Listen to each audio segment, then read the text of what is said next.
Hi, it's your boy back again. Monday morning video. Well, actually, it's my Monday. It's really Tuesday, but I don't work on Mondays. So here it is. Today is election day, and I'm not voting. I've never voted, and I'll gladly put that out there. But I'm not a fan of either candidate per se. Uh, but I don't want to make this necessarily a political video. But what I do want to talk about is doing what's in your best interest. And I say this because, with this being, election day and the times that we're in, I think what gets often neglected is it's a whole lot of groupthink instead of individual think. Like people don't think for themselves so much, even if it's wrong, even if it's right. Even if me or somebody else agrees or disagrees, you should always do what's in your best interest. And let me be honest, your best interest may not be what's in my best interest, but you got to go about the business of doing what's best for you and yours. And I would like to say that I think in today's society, we've been cultivated or coursed into doing what's best for the group as a whole. Now, you got to understand something. Wherever you are in your life, be that financially, spiritually, emotionally, whatever, the group doesn't always speak for the individual. And the bigger the group, the more it's like if you spread open the pond, the more different fish are in it, right? Or more different species are in it.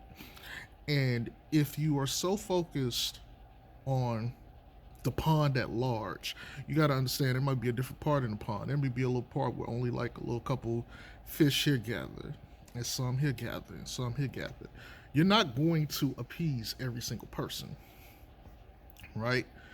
And so you should when you sitting there and I guess you want to group think, you got to think about it. To group think is like a compromise, a giant compromise, because you have to be like, okay, what we really need is XYZ. But in order to get to something with everybody else, we're going to only have to be able to take Z. And of the XYZ, Z is the least thing that we actually need. But, instead of shooting for X, Y, and Z, we're just going to go with Z. And some of the other groups may get X, some of the other groups may get Y, you know? And those may be bigger issues for them, right? So at the end of the day, only you know what's best for you in your life, you know, and you got to do what's best for your immediate area. A lot of people, we go around, especially the black community, with these terms king and queen, which to me, they don't have any kind of luster or like prestige to them. Everybody gets called king and queen regardless of their lifestyle or situation. And to be a king, you have to be elected or selected. Right. Now, in my household, I'm the king. And I'm elected to be the dictator in my household because I'm the only person there. So by law of my house, I am the king. But do I think I'm a king? No. I think I'm just, a typical brother uh, living, modern day life and experiences, just trying to make it right. And, but in my household, which is just me except for the weekends where I get my son, um, everything in my household is just solely for my benefit, you know. And even with that, um, I had to learn my benefit isn't always the stuff that I want to hear. So, when I was growing up, I was told to some degree the blunt truth about certain things and other things I was lied to, you know, for social image. And I learned as I got older and became a man that sometimes you have to hear the other side to understand how people think or feel about you, so you know how to deal with them. If you go off and you think the world or people in it are solely one thing, you're going to miss out on a bunch of different thoughts, perspectives, and viewpoints. And let's be honest, not everybody in the world is your friend. There are some enemies. But I think a lot of us get lost in not knowing what the other side, even the enemies, think about us. So for me, I make a concerted effort to listen to the things that some people say I probably shouldn't listen to or take in, along with the things that people would say, okay, you should take in. Because I think it's important to know the good, the bad, the ugly, and hear what it is and why it is, so I know the environment I'm in and carry myself accordingly. Now, society don't think like that, especially nowadays. It's like they have their certain trigger words. If you say certain things about some peoples or certain groups, then all of a sudden it's, oh, you're canceled or you're labeled this bad term, which I think is ironic. Hey, you're this way, but we're going to label your term in the same way that you don't want to be labeled or castigated for benefit. It's all based on perception. So, oh, this one group is okay to say these things, while this group can come up with their own terms and say this, and society is okay with it. Like, I don't get that. Um, but just for me, I think we need to, especially as black men, and like I said, I'm not sure what the demographics of the people that follow me are. I assume most of y'all are black, but even if you're white, Hispanic, Mexican, alien, flying spaghetti monster, whatever the fuck have you, I think you should do what's in your best interest. You know, Even with today being a vote day, you should vote in your best interest if you so choose to exercise your right to vote. Um, you know, but because a lot of y'all join me for basketball content, let's talk about this. So Lonzo Ball is my favorite basketball player right now, and Lonzo Ball has to do what's best for him. So we know he switched management teams or agents basically a couple times already, and he's with Clutch now. So he had to do what's best for him in his best interest. You know, I personally don't think we got the best Lonzo. I don't think he cared too much to be in a bubble. And last year, I think was like a let me keep myself safe year. But I think he was doing what was in his best interest. I don't think he wanted to get paid this offseason just yet. I think he looked at it as like, if I try to go get paid, I'm not going to get my money. And so for him, it was like, let me just do everything to maintain health and get to the offseason and work on my game and then give it hell all next year, let the chips fall where they may. Because I think he was thinking like the long game. And I think for a lot of us, the long game is missing. I play chess, even though I haven't played in years recently, but I love chess. Chess is one of my favorite games. Uh, like the strategy, and a lot of people say I always think 3 moves ahead, but for me, it's a lot more than just thinking moves ahead. It's about manipulation, subjugation, and trying to this. It's give and take. There's certain parts of the board that's more valuable at times, and there's certain things that you have to be okay with giving your opponent in order so that you can take a certain position. And I think for us as people, we have to learn that sometimes you have to give up some things to take, a certain position or to get to a certain place. Now, by all means, don't compromise your um, values, belief systems, and morals and things like that. But make sure that, again, you're doing what's in your best interest. Sometimes what's in your best interest is not in the best interest of the people at large. And I have to say this and make sure I put this out here because let's just say there's two paths on the road. One goes, let's just say there's a mountain that you have to get around or through to get to a village or whatever. And there's one path which is much harder to get through, but it's faster. There's another path that's easier, but takes way longer. It's way less efficient. I mean, it's gonna be inefficient either way because it's like, damn, there's a lot of treacherous and stuff, and then there's, you know, the other path which is easier, but it's gonna, be less time efficient, especially for what you need. So, which path should you take? To me, if you're by yourself, this is a no-brainer. You take the more treacherous path because it's faster, and you can deal with all the issues yourself, right?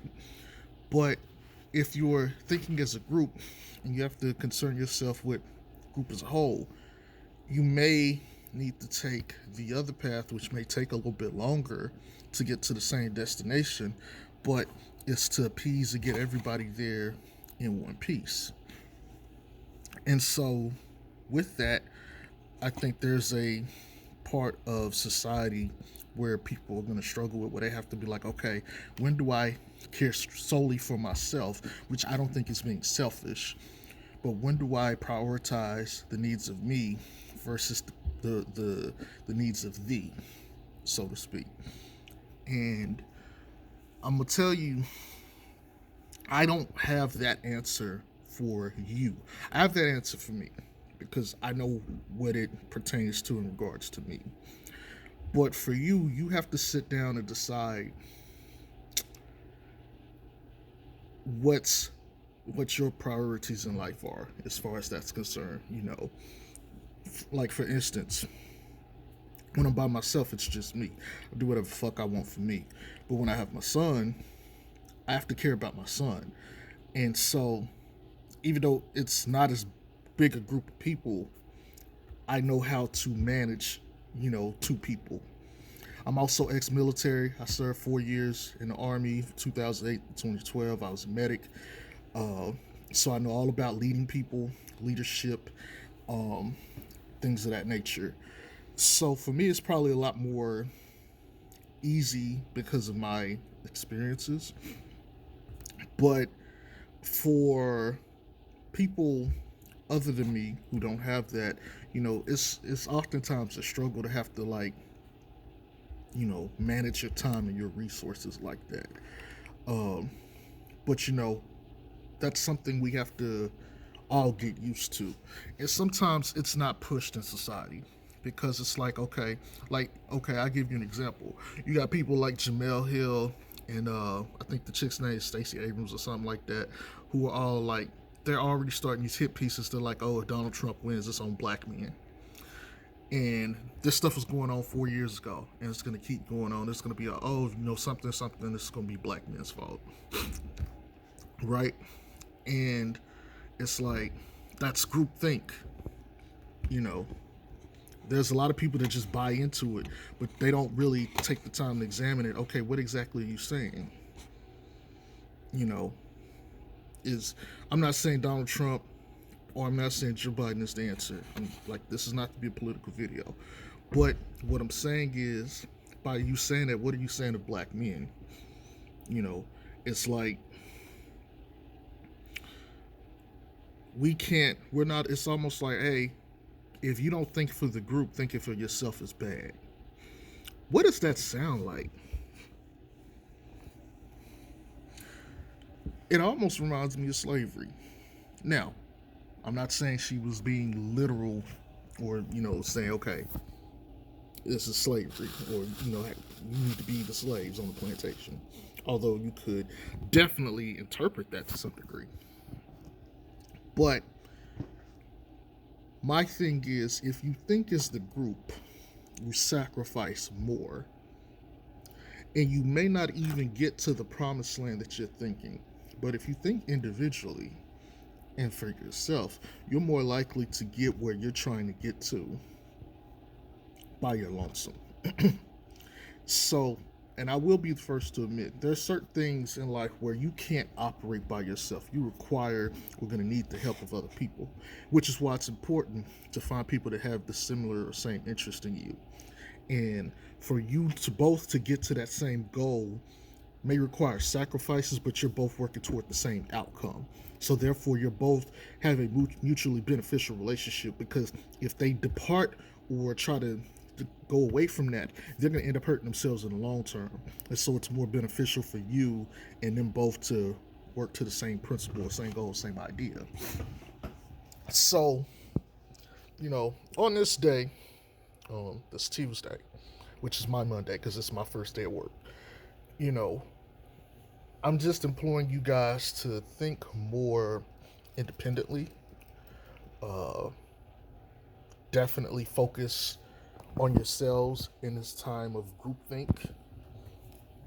You know, prioritize you and yours. You know, and even as it pertains to politics, don't neglect your local offices, because those things affect you and your community probably more so than on a national scale. So I know there's a lot of, you know, hoopla about that shit, you know, president and all that other stuff, but don't forget your local stuff too, you know. Um, and even if you're not going to vote or participate in that like me, still be on the lookout. You know, keep your ears, up. Keep, make sure you take in all of your surroundings. You know the ins and outs. You check the temperature of the climate of your location, and you see where things are going, and you make plans and you make moves for certain things. Just don't be complacent with what we have right now. COVID changed a lot of shit for us. Uh, Stores closed and people were wondering how they were going to get food and water and things. You should be taking time, if you've never learned how to grow food or getting access to water. Now that we have these things readily available, if you have spare resources, you need to be trying to stockpile on stuff and prepare in case there is a time when we don't have that. You know, I'm a proponent of bows and arrows, especially over guns. Not because I don't think guns are good or useful, because I like guns, trust me. But, my mindset of thinking has always been, if the worst case scenario ever happened, money went away and there was no such thing as, oh, you can exchange or pay for stuff, you could go make a bow and arrow out of stuff around you, like trees and stuff, and you can go hunt and kill for survival.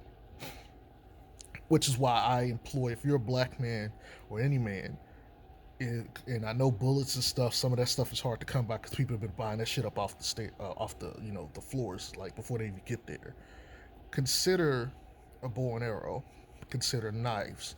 Consider other utilities and resources where you can be beneficial to protect you, yourself, and your family. Um, but, and I know that's kind of a little sidebar, but that's something I'm passionate about.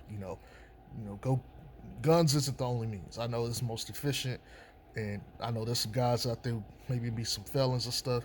Even if you can't, I'm not sure if there's something that says you can't own bow and arrows. I don't think so, but think about it. Hey, even if that's all you got, you got to use what you have.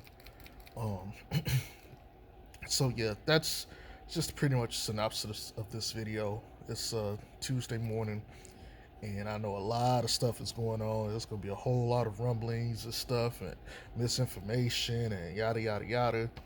So I just want you guys to keep your ears to the streets and around you, and make sure you check your temperature of where you at, and make sure you always in a position of advantage, and look out for you. Because at the end of the day, that's all you got. You know, family and stuff included, because sometimes family don't share the same things, the same values, or agree with you, or they're not always on the up and up. So, hold yourself down, and, be safe and stay ready. You know, be ready at all times. This is some advice from somebody who served in the military. Be ready so you don't have to get ready. That's all I gotta say. Peace.